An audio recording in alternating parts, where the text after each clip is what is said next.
I am successful. I look for and find opportunities where others see nothing. I am a lifetime learner. I am solution focused. I see only solutions. I am a solution. Welcome to the Be Transformed podcast. I'm the catalyst and my name is Lanre Olusola. This is your go-to space for practical mind transforming conversations that empower you to overcome all of life's biggest challenges. So if you're struggling with the imposter syndrome, if you're struggling with depression, anxiety in your relationships, in your finances, or whether you are even struggling with your femininity or masculinity, this is the right place for you. Together, we will transform your mind, transform your life, transform your sense of identity. Today, we're diving straight into the topic titled Redefining Your Masculinity and Femininity in Africa.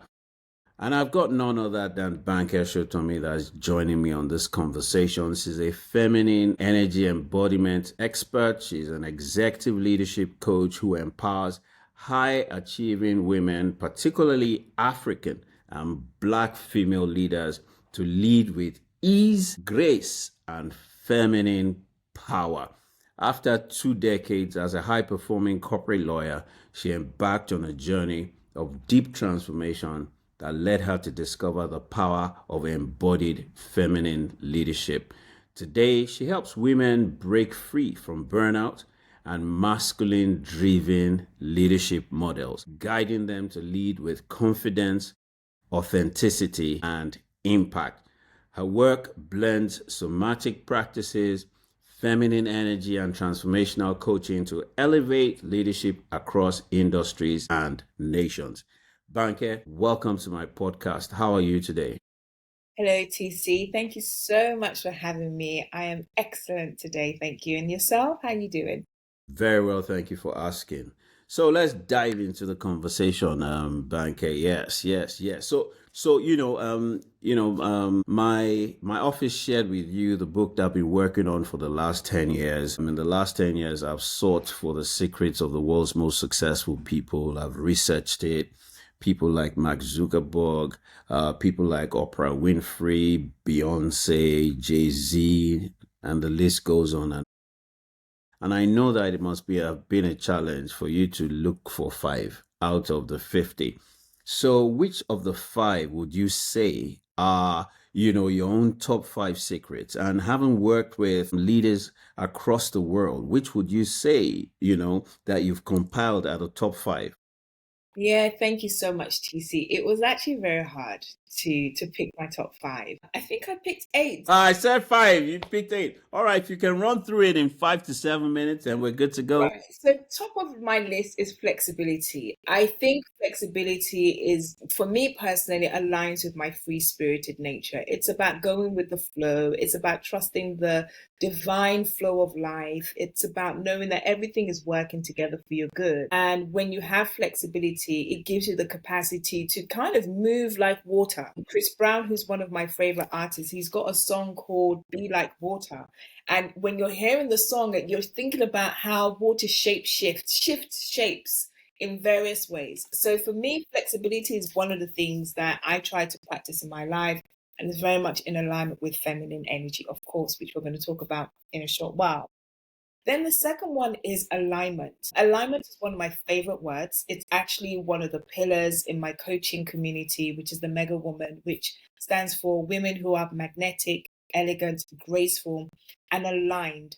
So alignment for me means always ensuring that you are purpose driven. You are living from that space of knowing who you are, whose you are, and for what purpose you have come into your life. And so what that means is when you're in alignment, you are constantly allowing yourself to have moments of what I call the sacred pause, for you to stop, to reflect, to reassess, to see what's happening in and around you and determine whether there's a course direction that needs to be changed. So that's my second top value. Then knowing thyself. TC, you teach this in almost every single class. I've had the privilege of being in most of your your coaching classes, and I know that this is one of the central pillars in life coaching. And when I think about the work that I do as a feminine embodiment coach, as a feminine energy coach as well, it is about knowing yourself, because part of the rudiments of being a woman who's embodied means you listen to the various cues, not only in your external environment, but also in your internal environment. And that requires an acute sense of self-awareness, the capacity for self-reflection, and with those two components, inspired action taken that comes as a result of it. Fourth one is patience. The whole work of transformation, TC, as you know, it is a journey. It is evolutionary. You're going to have highs, you're going to have lows in your journey, and you need to be patient with your growth and your transformation. It's not an overnight thing. So I think patience is a key thing. And then I have attraction. Feminine energy is really, really, really about attraction. The more you exude your true essence, the more you magnetize to you the things that you desire, the more that you are, this beautiful fragrance that enters into a room and everyone is like, wow, that smells amazing, because you are in your full essence and your full being. And then the other three that I had was around intentionality, communication, and mindfulness. So yes, I was supposed to choose 5, but these are the ones that really resonated with me, because they are literally how I live my life day to day. And it forms the basis of everything that I do in all of the work that I do, corporate and outside of the corporate work.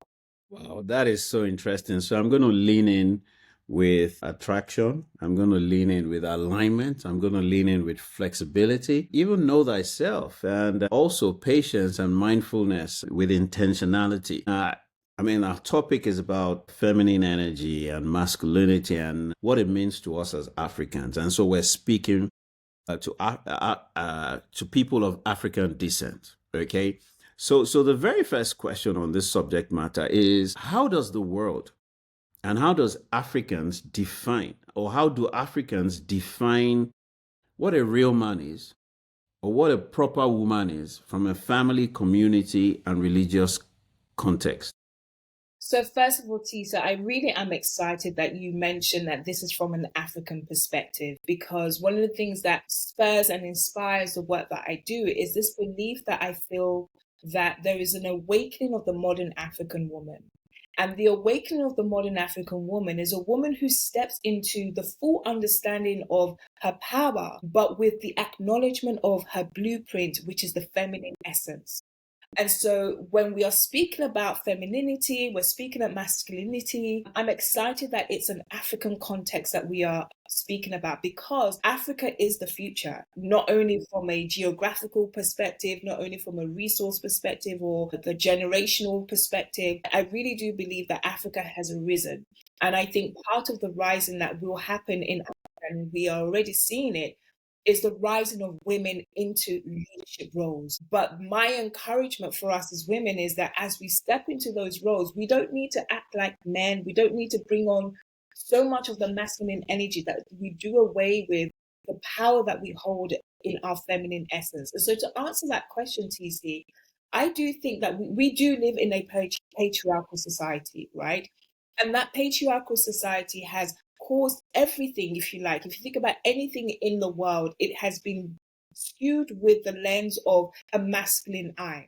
Now, this is not about saying, to be done with patriarchy. This is not a feminist movement. I'm not coming from that perspective, but I am coming from a perspective that over generations and over time, the patriarchy has shaped the way in which we see our social constructs, the way in which we gender-based roles. And actually, by the way, TC, as you know, when you teach this topic as well, femininity and masculinity are not actually about gender. It's about your essence. It's about the energy which you hold. But oftentimes, one of the things that the world thinks about when you hear masculinity and femininity, they only lock it into the limited confines of gender. So a masculine energy, or when you refer to masculinity, oftentimes you're thinking about a man, you're thinking about someone who's quite alpha male, quite dominant, quite logical, quite process driven. And when you think about femininity, you think more about, oh, it's a woman who's soft and gentle and submissive and passive. And so femininity and masculinity, I do feel they are gender related, but the world has kind of confined that only to gender. And for me personally, in the work that I do, I feel that masculinity and femininity are actually energies. It's actually spiritual. It's actually about the essence of our being. So as you are right now, TC, you hold feminine energy as well as masculine energy. As I am now with all of my pink, I hold masculine energy. And so it's very important for us to understand that we are more than the gender roles. And if we Wow. understand the essence of our being through these lens, we can actually do so much more from that place. As you learn, my mantra is ease and grace. So that's how I'm going to answer that question. Wow, that is so enlightening. And so for everybody that is wondering, what does she mean that I have feminine energy and I have masculine energy? And with her wearing pink, she has masculine and feminine energy. I always like to go back to first fundamental principles, and I always like to go to the principles of first beginnings. Okay, so if you just be patient with us, and you go with us to Genesis 1:27. Genesis 1:27 says, "So God created man in his own image, and he created them, male and female. He created them. He created Adam, but Adam was both male and female. So the feminine energy and the masculine energy is what consisted and put Adam together as a human being. And then God went into Adam and took out Eve out of Adam. And Eve also had the male, masculine, and the feminine energy. Now, get this and get this right. In quantum physics and energy psychology, your left side, your entire left side is your feminine energy side, and your entire right side is your masculine energy side, regardless of whatever gender you are. You are incomplete without both energies. You need the feminine energy on your left side and your masculine energy on your right side to be vibing and harmonizing and in sync for you to fully optimize, for you to find fulfillment, satisfaction, and a sense of peace and harmony in your life. So, having set that background, let us now dive into, a further conversation. So Banke, is there a difference between the world's view and the African view of what a real man is or what a proper woman is? That's a really interesting question. And I think from an African perspective, again, we have been socialized in a particular way where the man is the head, the man is in charge. We come from a culture where women are typically subservient to the men. So we pay respect to our men. We kind of allow them to lead us in whatever direction, and we just have to trust that. So I think it's actually something that the world runs, but when we look at it from a cultural perspective, from an African perspective, I think culturally and traditionally, we have been socialized to see the men as the head, which is not right or wrong, and then women below. The challenge I feel we are currently having is, as I've mentioned, is there is a stirring in the woman. There is an awakening in the woman. There is an understanding that, hey, I'm here for more. There is more to me than just making pounded yam for my husband. There is more to me than just breastfeeding my children. There is more to me than just cooking and sweeping. I want more. And I feel like in that desire for wanting more, women have stepped maybe further out of their feminine essence and try to match a masculine essence. And so that's why you find, particularly in our African cultures, as I work with a lot of African contexts as well, you find there's a lot of burnout, there's a lot of dissatisfaction, there's a lot of overwhelm, there's also a loss of identity. I find that women, because of the way in which we are nurtured in society to make our men the head and to follow and to be underneath him, we don't have our own identities. And so, in this era of there being an awakening and this era of this desire for something more, That's where the quest for who am I really outside of Mrs. whatever my title is? Who am I really outside of the mother of 2 to 3 children? Who am I really outside of my roles at home, in the workplace, at church, in my place of worship? Who am I? And it's that journey that I believe that when we really understand what feminine essence is, what masculine essence is, it can begin to bring in some harmonization. So, I mean, I didn't grow up in a typical African context. As you can hear from my accent, it's very Britico. I was born and raised in the UK, but I also have been socialized in that way. I'm surrounded by alpha males. Everyone, every man in my house, in my household, is an alpha male. So I learned this understanding that the man is in charge. Don't argue with them. Let them just take charge. Let them just do what they need to do. And I learned just follow suit. Whether you like it or you don't like it, just follow, just be quiet. But I feel like there is a new dispensation where we can raise our voices as women. We can say that which we desire. We can go for what we want, but we don't have to do it in a way that we're trying to be equals, or we're trying to match energy for energy, or we're trying to overpower, which is where I think at the moment society kind of has found itself in. It's a battle between the sexes, it's a battle between the energies. And I love the word that you use about harmonizing. In the feminine energy world, we call it the sacred union, which is this understanding that actually there's this interweaving, this beautiful harmonious flow and exchange of the feminine and the masculine essence, that together we can do so much rather than competing, rather than trying to overpower one over the other. Wow, this is so powerful, and this is the essence and the meaning of the yin and the yang. Now, let's dovetail.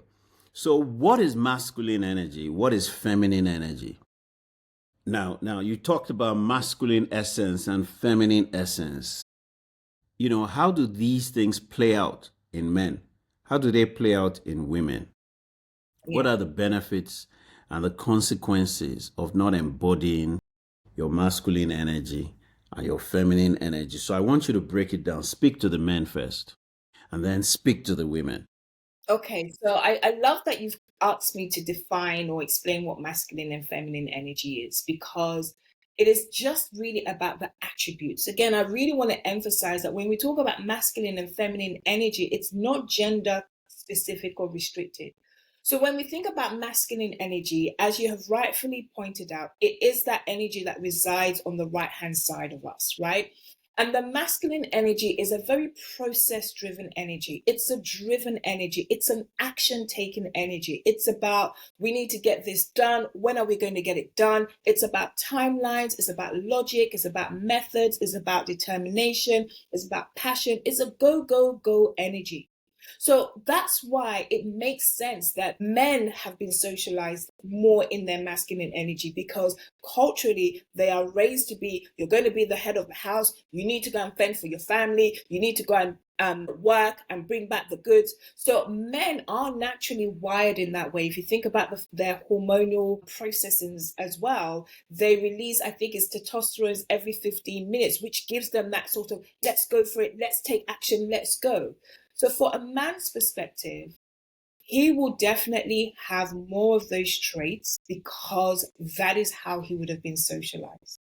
The feminine energy, on the other hand, is a very fluid energy.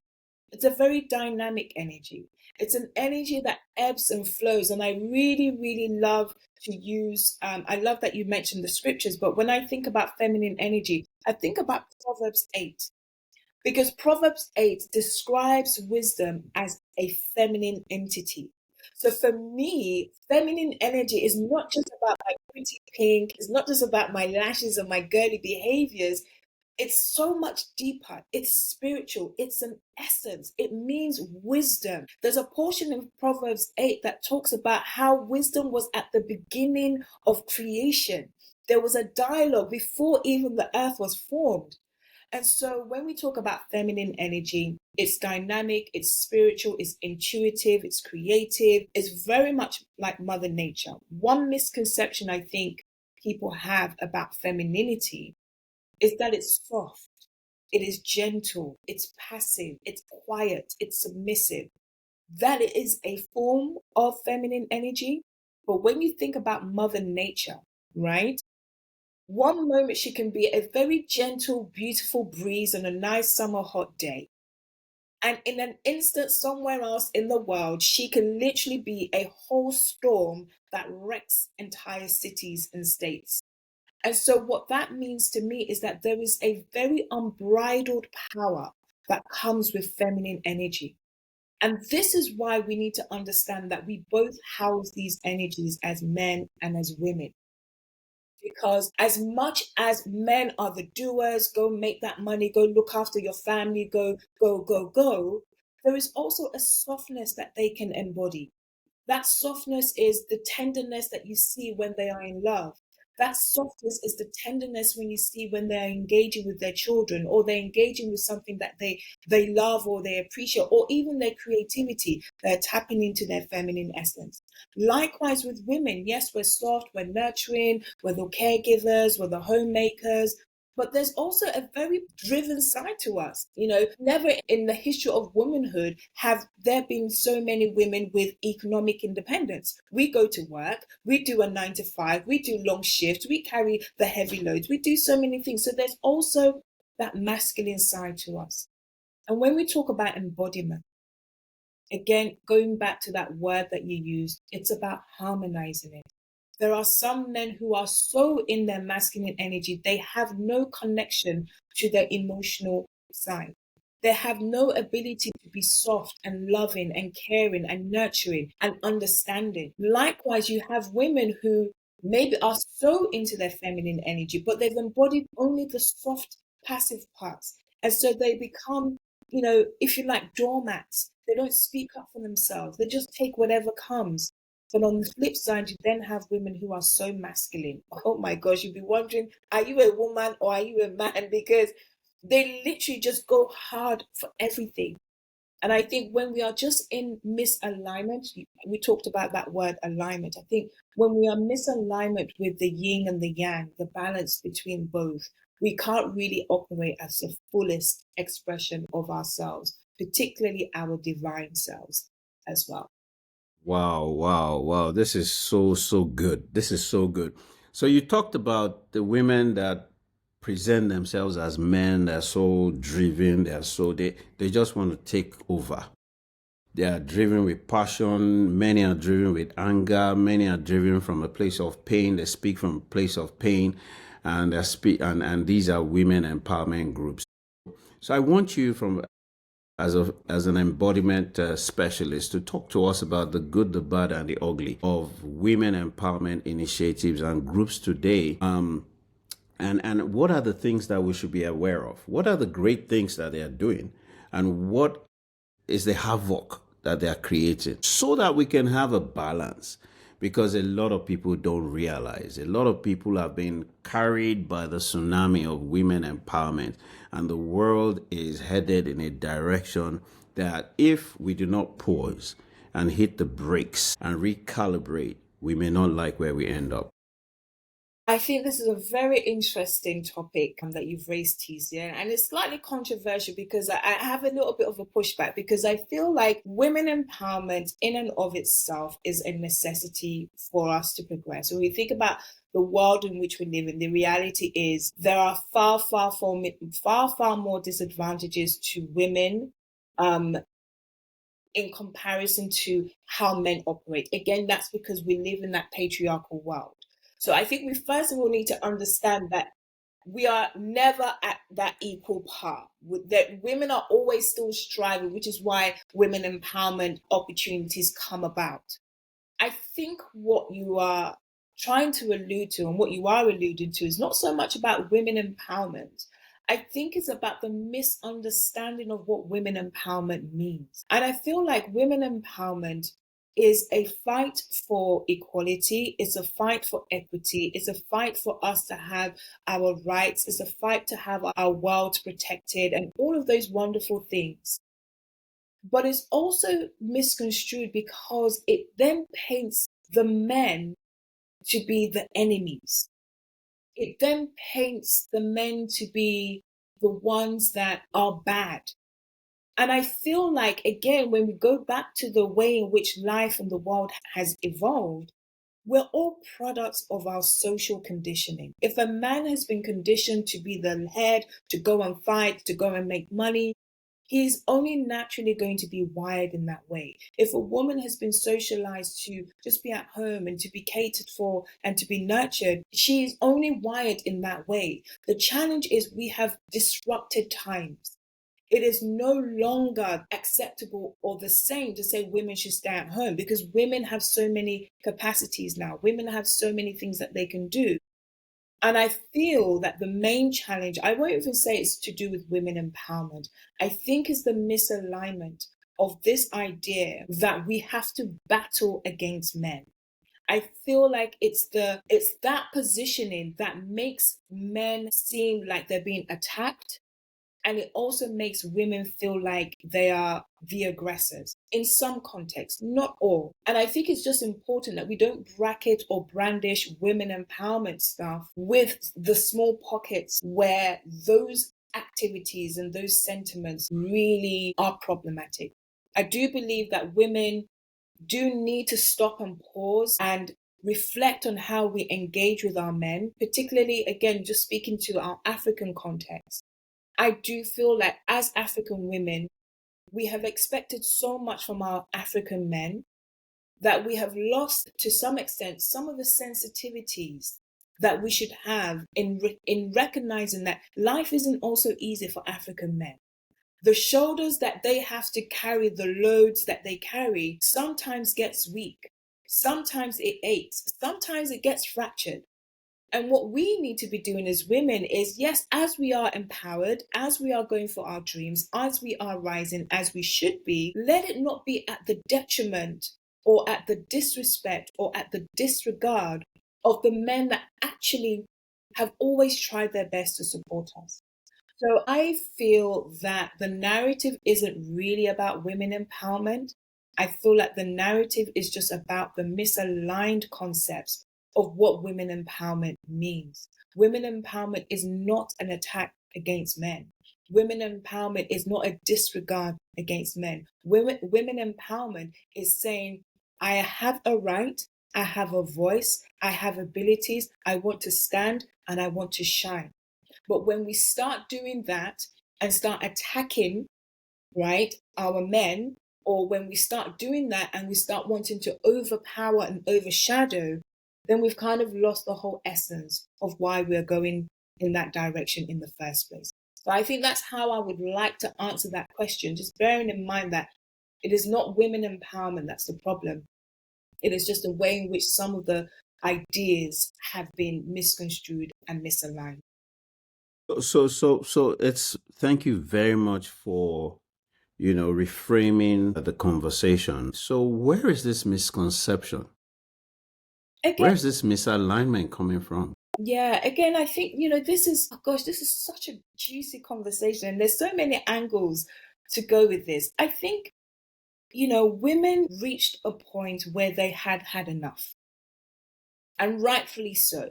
Like I said, when we still look at the world today, women are still at a severe disadvantage. We're still struggling. We're still so far away from equality and even equity.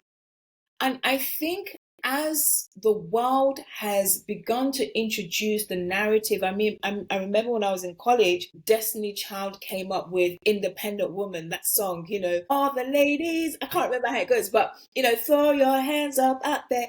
And it is that independent woman drive, which is great, that I feel has kind of taken a far, far accelerated speed that we haven't realized just how much it has removed us from our feminine essence. Because obviously, being independent is part of your masculine energy. It's your doing energy, it's your go getting energy, it's your drive energy, which I think is right.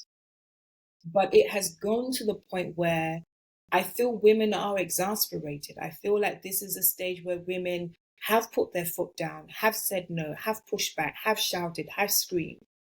And so I think that misalignment has really stemmed from a genuine place of frustration And it's that frustration that has now expanded into something so much more greater that is perhaps actually becoming a disadvantage to us. Because many of the women who are in that kind of masculine drive, they struggle in relationships, they struggle with emotions, they struggle with, all of the softer side of themselves. And certainly for the work that I do, a lot of women come to me specifically because they say, I want to learn how to be feminine again. I'm too much in my masculine, and it's impacting my relationship, it's impacting my marriage, it's impacting the way I engage, or is impacting the way I'm operating at work. And so I think it has stemmed from a genuine place, but it has almost gone to the point where it's now beginning to attack us and kind of undo some of the things that we desire for it to do for us in some aspects of our lives. And this is It's very quite generically speaking, by the way. This is really interesting because we've touched on trauma, we've touched on pain, we've touched on frustrations, we've talked on suppression, and the need for women to actually have a desire to be seen and to be heard and to be acknowledged. And, if there's one man that supports women. I believe that I'm one man that supports women. So I'm not against, women finding their voices and women being all that they were created to be. But when it is being driven by emotions like frustrations, emotions like pain, trauma, and you begin to see that there's a lot of struggles, then it's a time to pause and to ask yourself, how do I recalibrate?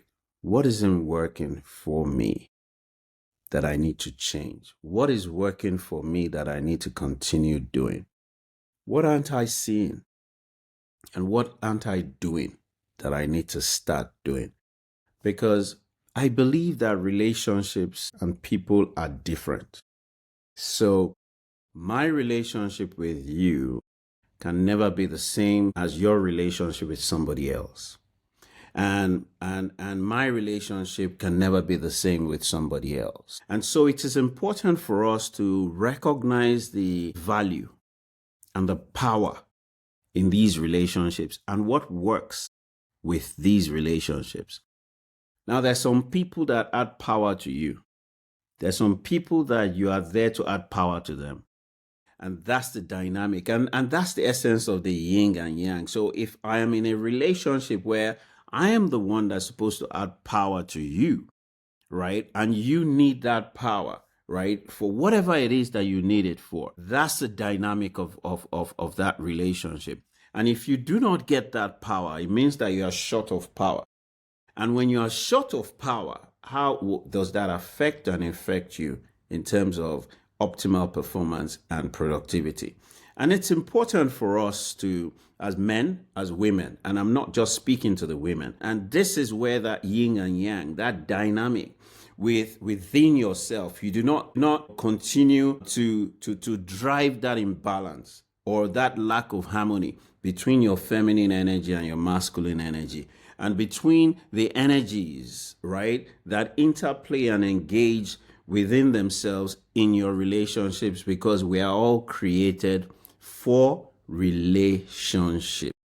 Now, there's a very important question that I think, I want to throw out there.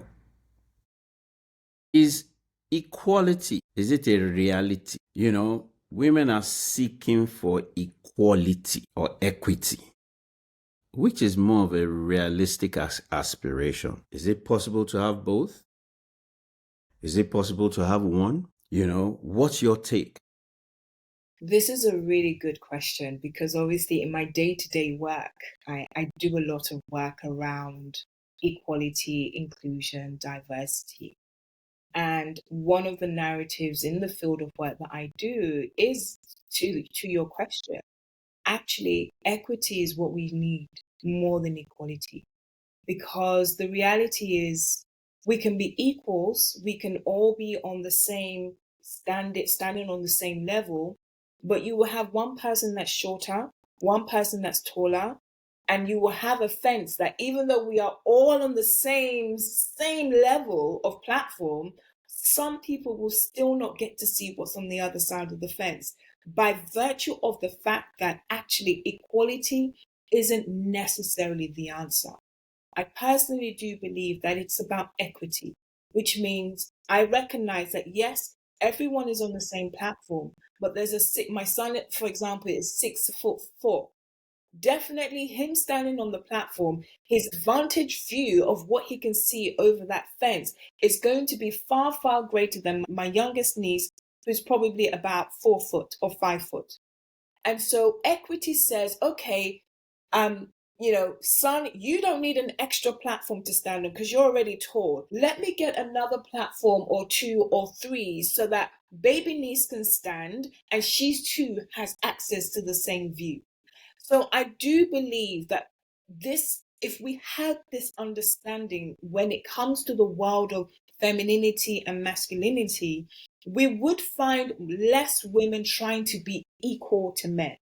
And rather, what we would find is the recognition and the appreciation that a man has his own place in the world and his own dynamic of thriving. But I also, as a woman, I have my own power. I have my own way of thriving in the world. And both of us can be thriving in the world and we're still actually working together in harmony. I feel that this is where the disconnect is. And if we can begin to marry back this understanding that we do not have to be on the same, we do not have to be equals. We just have to respect the differences and work with each other's differences so that no matter where we find ourselves, we are always going to have a fair exchange and a fair experience amongst ourselves. So to answer your question, TC, I am an advocate for equity. I believe that that is far, far more sustainable. And actually, as a lawyer, being, from the legal background, equity is about fairness. So when we talk about equity, it's more about fairness and what is right and what is aligned. Again, going back to that key word of alignment, more than just fighting for the sake of fighting. So that would be my view with regards to that. You've just spoken to the concept of Ubuntu. Mm-hmm. Yeah, the concept of Ubuntu. And the concept of Ubuntu is I am because you are. And if we can all come to the point where we realize that I need you and you need me and we need each other. This is how we were created. Man was created, but God says it's not good for that man to be alone. He needs a helpmeet. That is, the dog cannot be his companion. The lion cannot be his companion. The giraffe cannot be his companion. The ape cannot be his companion. I need to create something and someone that is suitable to help meet his needs. So it means that we're all incomplete and we need each other. And that's why we're created for relationships.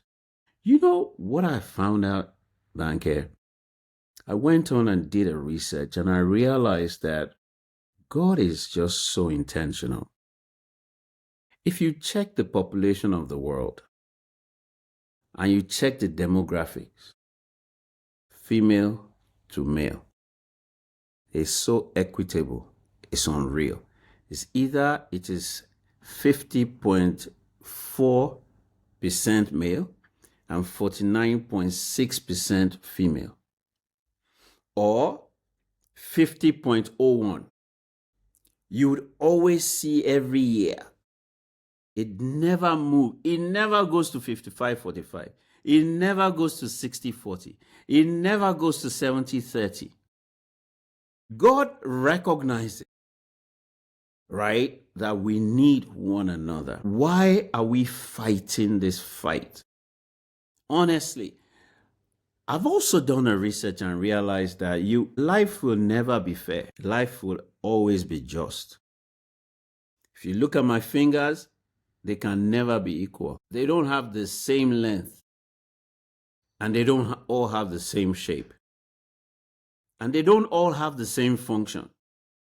But together, they can hold the bottle. But if my thumb is gone, right? It's a problem. I may be able to hold this bottle, but if there's a bigger bottle, I can't grab it. And this is the essence of harmony. How do we harmonize as female and male with our feminine energy and our male energy? Honestly, we're called to synchronize. We're called to harmonize. We're called to create a better world. And to create that better world, we need each other. Let me come back to Africa. How do this African cultural and traditional expectations around masculinity and femininity, how does it show up at work? How does it show up in our marriages? And how does it show up as parents? That's a really interesting question. I think, TC, it really kind of boils down to how we described it in the beginning, which is it's very authoritative. It shows up in a very hierarchical way. It shows up in a very authoritative way. It shows up in a very controlling way as well. And there is always a balance. There is always a display of power. It's always one person is more powerful than the other. When we think about our children, we are the powerful ones. The children are the ones that, don't have so much power. The same thing in the workplace. I mean, in Nigeria, and maybe in many other African contexts, it's the only place where I really know that you go into work and very few organizations are on a first name basis. You have to do the sirs and the mas, whereas in the UK, everybody, doesn't matter your age, doesn't matter where you're from, doesn't even matter your ranking as a leader, you in most places go on first name basis. So I think there is something about respect, authority, control, and power that is somehow not necessarily well aligned and representative of the new generation that we have entered into. And it's almost as if it's an old paradigm that worked for an old type of system. But when we think about where we are now with technology, with the invention of social media, with transportation, at the click of the fingers, we can be, you can be in a different country and I can be here and we're engaged in real time. There is so much that has been disrupted that the old paradigm of you must talk to me with sir, you must kneel down before you collect this, we must, like, we've moved past that. Can we come to this new generation? Can we come to this new understanding where there is a lot more freedom of speech, there is a lot more independence, there is a lot more self-advocacy as well. And so in the African context, I do feel it hasn't quite caught up yet, but the younger generation are disrupting those paradigms. And if you recall, TC, a couple of years ago, we ran a masterclass on disruptive leadership. And one of the core reasons why that program existed was because the old form of leadership wasn't understanding how to engage with the newer generation. So when we think about the African context, I think, it's still very egocentric driven mindset. That egocentric is all about the I. This is how it's supposed to be. You need to respect me. You need to do this. You need to. It's a very I focus. Whereas now we have moved into a far expanded collective consciousness. And we are in that space now where it cannot just be about how I see the world. It is about how should we see the world and work together in unison so that we can create the world that we all desire. So that's, for me, is how I feel at the moment in the African context. It is not quite there yet, but then perhaps arguably in the Western context is a bit over. There are no boundaries. It's a completely loose cannon in some context, maybe. So yeah, that's my Fantastic, fantastic. So, what does strength mean to you as a woman? good question. Strength to me as a woman, I think, again, I'll use Mother Nature as the example. It means that I have the capacity to bring forth life. I have the capacity to create. I can turn nothing into something. I'm resilient. I have strong roots that stand firm no matter when the wind is blowing, no matter when the rain is beating, no matter when the snow is beating. I am firmly grounded in my roots. But at the same time, when the sun shines, when spring comes again, I have the capacity to bring out the softest, most fragile, beautiful petals and blossoms. So for me, strength is dynamic. Strength isn't actually about a demonstration of just your physical power or your physical presence. It is also that resolve. It's also that quiet strength. It's also that quiet belief and faith and resilience and determination. But it's also a soft power. Um, I like to use this example. There was a time where I went into an event. I sprayed some really nice perfume and I walked past a string of people. And almost every other person that I passed by said, "Oh my gosh, you smell lovely. You smell lovely. You smell lovely." So for me, strength is the capacity to impact without even having to shout. Strength is the capacity to allow your presence to shine so bright that it impacts every space in which you enter into. And I think if we understand strength in this multifaceted way, we will actually realize that when we talk about femininity or when we talk about masculinity, neither one is better than the other. They are just very, very different expressions, very, very different dynamics, but they all serve to do more or less the same thing as well. So that's how I would speak about strength. Awesome, awesome. So, Banke, who are some of your African and African American role models in modern times in history? Women who have embodied and redefined the sense of holistic masculinity and femininity. Just give me two. So I don't know about ancient times, and I don't know necessarily about just Africans, but I think about the Dahomey women as one. I watched The Woman King a couple of years ago when it came out, and it taught me some history, but I also thought about how women are so critical in establishment of society. So for me, the Dahomey women are an inspiration because they show forth that resilience, to show forth that strength. If I bring it into a very modern context, someone like Rihanna, I really like because she's disruptive. She would be in the feminine archetype, we would call her the sacred rebel. She's the one that recognizes that, you know what, I'm here to lead, I'm here to change, I'm here to disrupt. And she does it on her own terms.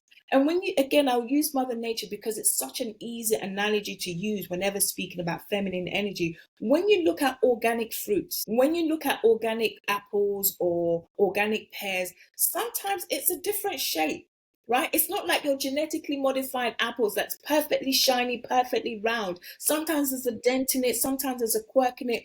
But even in that dent and its quirk, it's still sweet, it's still juicy, it's still nutritious, it's still wholesome. So someone like Rihanna represents that organic, unbridled nature that comes with femininity. Those are the two that come straight to the top of my mind. And then from a biblical perspective, I would say Queen Esther, as you know, is definitely one of my role models. I love Queen Esther in many ways because of her story, the way she moves through trauma, the way she allows herself to be re-identified, the way she emerges with strategic wisdom, the way she uses her soft power to really disempower a very powerful king to save her people. And Deborah's also another one that I love, who had wisdom, who had maturity of years, and who had this motherly nature and so much wisdom to lead her people into a place of safety, into a place of righteousness and right standing again with God. So these are some of the feminine essence in my world that I often think about when I think about how do I want to show up as an embodied woman in the world. Fantastic, fantastic. And one last question for you. How can we support men in Africa, African men, to embrace their feminine soft side, develop their emotional sensitivity, right, and expression without shaming or stripping their sense of masculine energy and identity? Thank you for that question, Tisha. And I think that is a really important question. We talked about, what is it that makes women, reach where they have reached now to the point where it's almost like they're aggressive. And I talked about frustration. And one of those frustrations is the inability for them to connect with their men in their world. And part of that inability is because men are reluctant to open up into their feminine spaces. I know men who absolutely shun the idea of them having anything relating to femininity. And I feel like it's the saddest thing for you to, as a man, totally disregard that side of yourself because it is part of you, whether you like it or not. And so I think one of the practical ways that men can be encouraged to embody this new space, to tap into their feminine energy and all the things that you've mentioned is by actually seeing other men do it. TC, I love the fact that you spoke about how you are, a big advocate for women. And of course, I've been in your world, I've seen how you really, really are. It's about helping other men see that through the eyes of other men.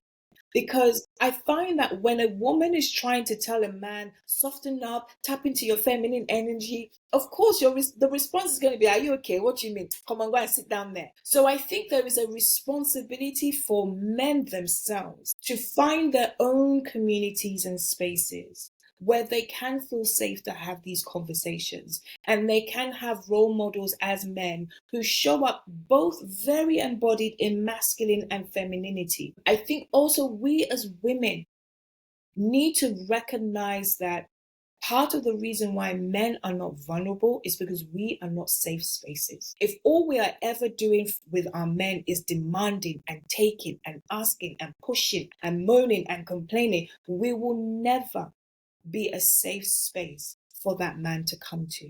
So, as much as men have their own personal responsibility to do their own healing work, to form their own circles, to form their own men empowerment spaces where they tap into their own vulnerabilities, work on their traumas, I think women also have a space to really occupy where they see men as human beings, not machines. They see men as human beings, not cash machines. They see men as human beings and recognize that actually men cry. They may not show it physically, but internally they cry. They bleed on the inside. And if we would take time to really get to see those moments, even when they are unspoken by the man, we will invariably and naturally become safe spaces for these men to come home and say, you know what, darling, I've had a rough day. I'm struggling with this right now. And this is not just about our spouses.